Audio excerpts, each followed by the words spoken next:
Every week, the Xfinity editors pick the TV show, movie, or special event they're most excited about right now. And this week, we kick things off with our very own Xfinity movies editor, Maddie. Maddie, which premiere are you excited for this week? So this week is a great one for me. I will absolutely be watching The Killer on Netflix the day it drops. I cannot waste a second to see this movie from David Fincher. Let's take a look at a trailer real quick.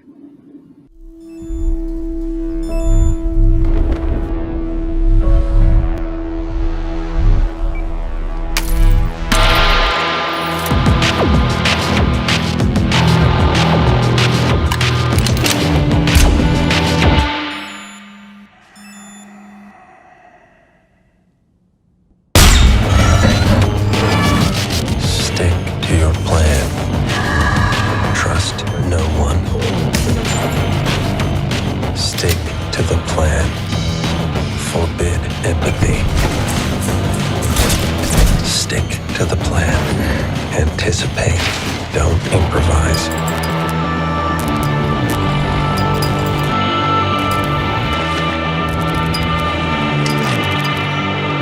Stick to your plan. Simple. So I'm not just saying this for the segment. I think this is my most anticipated film of the year going into the year. This is the latest film from director David Fincher. He is my favorite director. They had it in the trailer. You know him for being behind some of the great films such as Fight Club, Gone Girl, Seven, The Social Network, Zodiac, Curious Case of Benjamin Button. I could go on and on. The Killer stars Michael Fassbender, who I also love. It's a neo-noir action thriller that follows an assassin, played by Michael Fassbender, who, after a fateful near miss, battles his employers and himself on an international manhunt he insists isn't personal. David, I don't know how you guys feel about Fincher, but he is the king of psychological thrillers, which is my favorite genre of anything, movies, TV, podcasts, all that stuff. And this just looks like it's going to be another winner from him. There's really no reason to believe it won't be, because the only time I ever really faltered with Fincher was his 2020 film Mank, which was more of a biopic than anything else. So I'm glad he's getting back to his bread and butter. This film is hitting Netflix, so super easy to watch, on November 10th, which is this Friday. This one is a no-brainer from me. I am so pumped up for this. David, Sammy, you better be checking this out, or else I'm going to give you a hard time. So just make sure you put it on your schedules. Yeah, I'm very excited. And just by the trailer alone, I can tell that it was scored by Trent Reznor and Atticus Ross, who are constant Fincher collaborators. But like, that sound is just so... I could just tell, and I'm like, it's like he's back. Mank was what it was, but this is like back to form for Fincher, and I'm here for it. I can just tell, like, my heart rate in this movie is going to be off the charts. It always is, but definitely in this one. But it looks so good. I don't know. I'm with you, Maddie. I love like a psychological kind of like thriller. You don't know what's going to happen next. I definitely, as we all know, I'm not a horror fan. So that's kind of like the psychological piece that I like a lot more in movies. Have you seen Seven, Sammy? Yes. Okay, was that too scary for you or no? Because some people think that's like a little too scary and gory. No, I really enjoyed that one. Okay, good. Yeah, that's I think my favorite film maybe ever. I watch that movie all the time.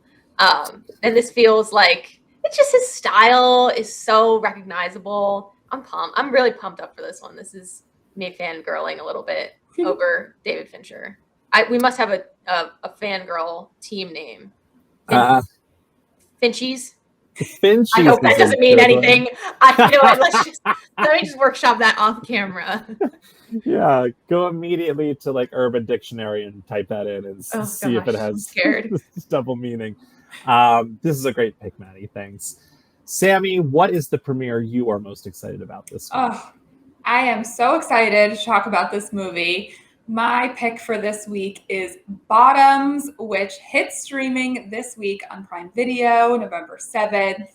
I am excited to talk about this movie and excited to talk about this movie with you two, who I know have already seen it and loved it as much as I did.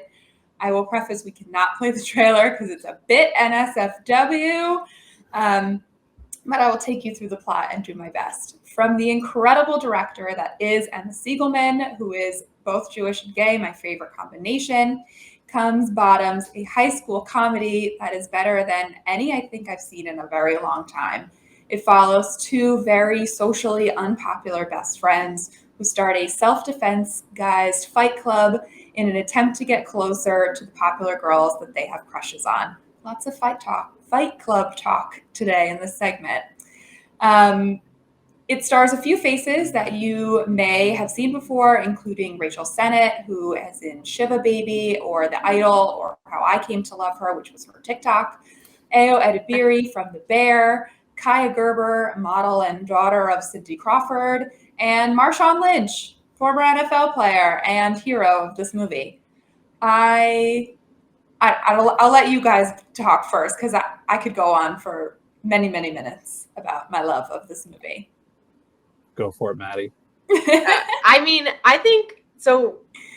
They're like their own genre of movies, right? Like I think like Io and Rachel, and I'm blanking on her name, the other friend in the group that was also in The Bear. Oh, what's her name? And she was in theater camp.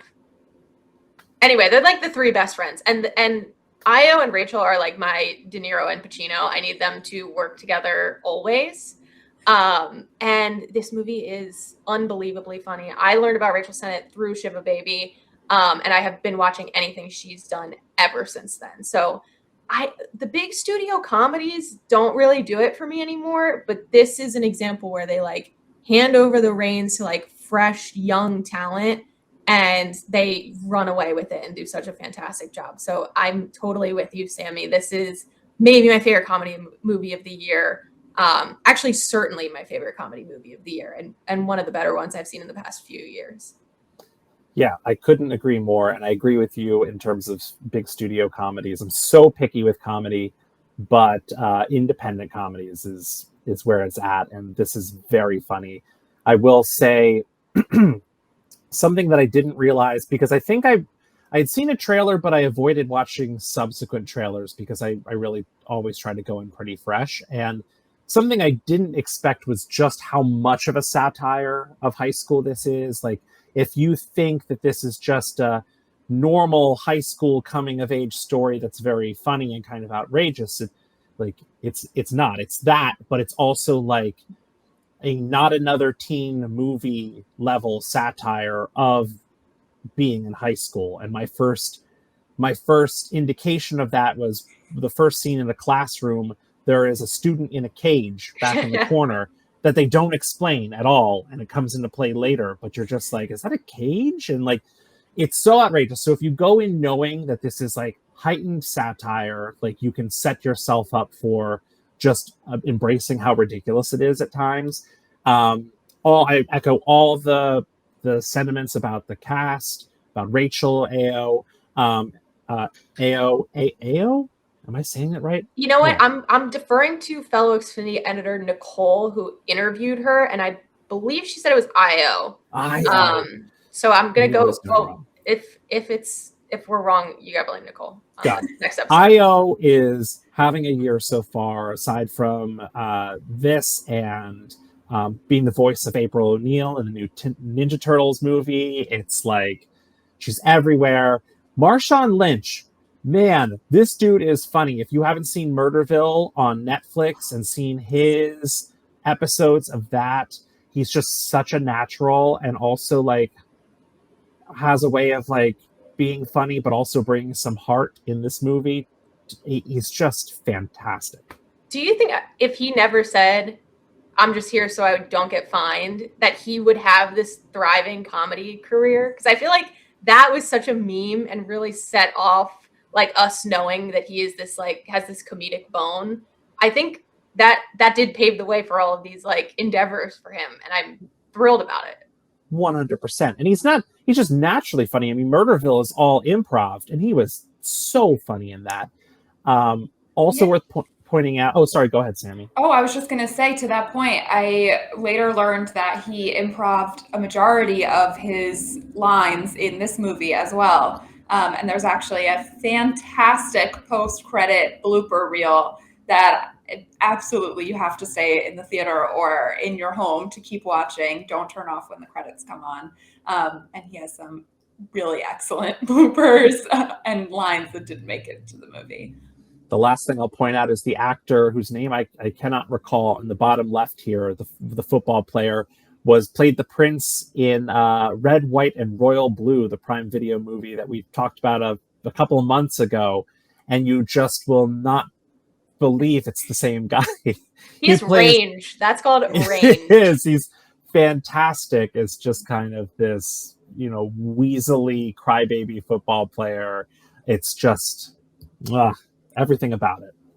It's just so good. And like David said, I cannot express how unserious this movie is, which is important context going in, I think. So you're not expecting a lovely, heartwarming comedy of the 90s that you were expecting. It's true. Another great pick, Sammy. Thank you. Moving on to my pick, which I also think is like a perfect trifecta of picks for Appointment TV this week. And it is the brand new series, The Curse, which premieres Sunday, November 12th at 10 p.m. Eastern on Showtime. Let's take a look at the trailer. Did you know you can put out fires with the sun? No way. Well, sort of. We're here today with the brave men and women of the Espanola Fire Department to show them how a few tiny changes to their station can make passive energy the newest recruit on their squad.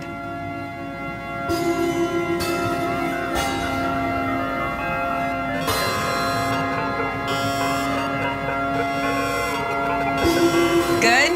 One more. Did you know you can put out fires with the sun? No way.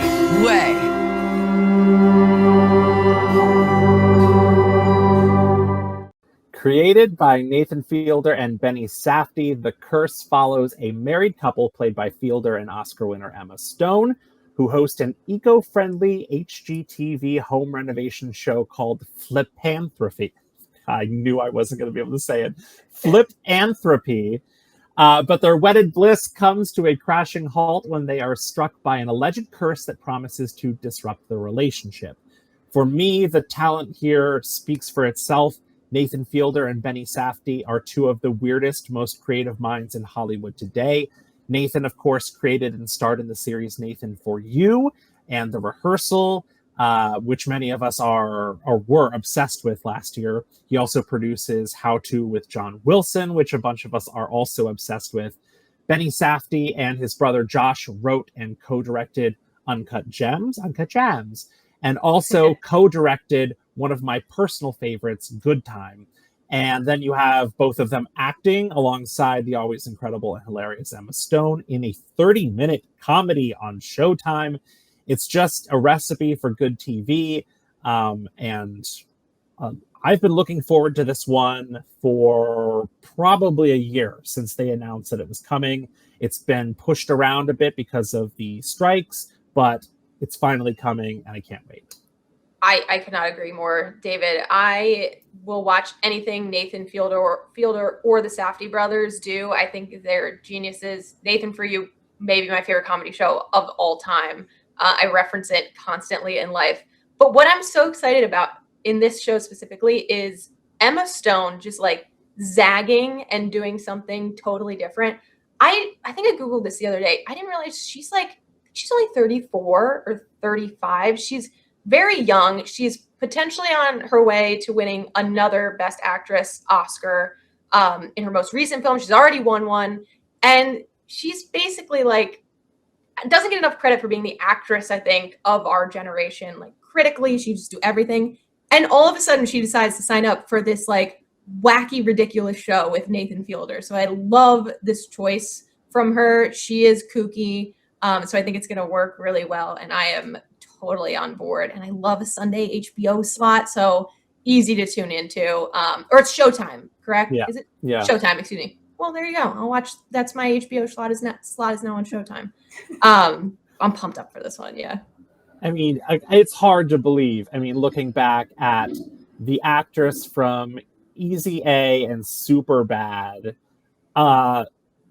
goes on to win an Oscar for The Favorite, then plays Cruella de Vil, then in this, like, the range, the glow up, the trajectory of Emma Stone as a performer is kind of It's incredible. Yeah. She's got to, she might be, well, I hope she wins. Well, I also like Margot Robbie's performance in Barbie, but I think she's kind of like the leader in the clubhouse going into Oscars this season to win Best Actress.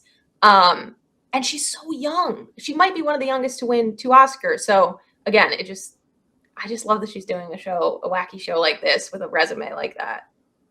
Sammy, I know you're looking forward to it. Oh, yes. And I love Emma Stone deeply. And I just think that her past resume is kind of just like allows her to do projects like this that are just so not normal to what she's done in the past. And I'm so excited for this. And I love Nathan Fielder. He really roped me in with the rehearsal. I'm just in. And they released such a weird selection of photos for this before they even released a proper like key art poster for this show. It's just odd home renovation photos. I just love, they're just so weird. And also one other thing, I don't know what Benny Safdie looks like just normally. Is he the one that is he always behind the camera, or is he in Good Time? He's in front of the camera, but he's the one who's got his face all busted up, right? Right, but we saw him in Oppenheimer. You saw him in Oppenheimer. He was the one who put sunscreen all over his face. Oh. He was also recently in randomly Are You There, God? It's Me, Margaret. Yes, as the dad. Right. Ben Safdie he'll pop up. You know how it's like random Matt Damon, that meme that's like Matt Damon is just randomly in movies. Benny Safdie is that exactly. You're just like, is that Benny Safdie? And it is. I love it. This is going to be so much fun. And again, only 30 minutes. It's a comedy. Like, these days, I love when you're only taking 30 minutes of my time for anything. Agree. I'm ready for it. Check out all the TV shows we just discussed and so much more simply by saying what to watch into your voice remote right now.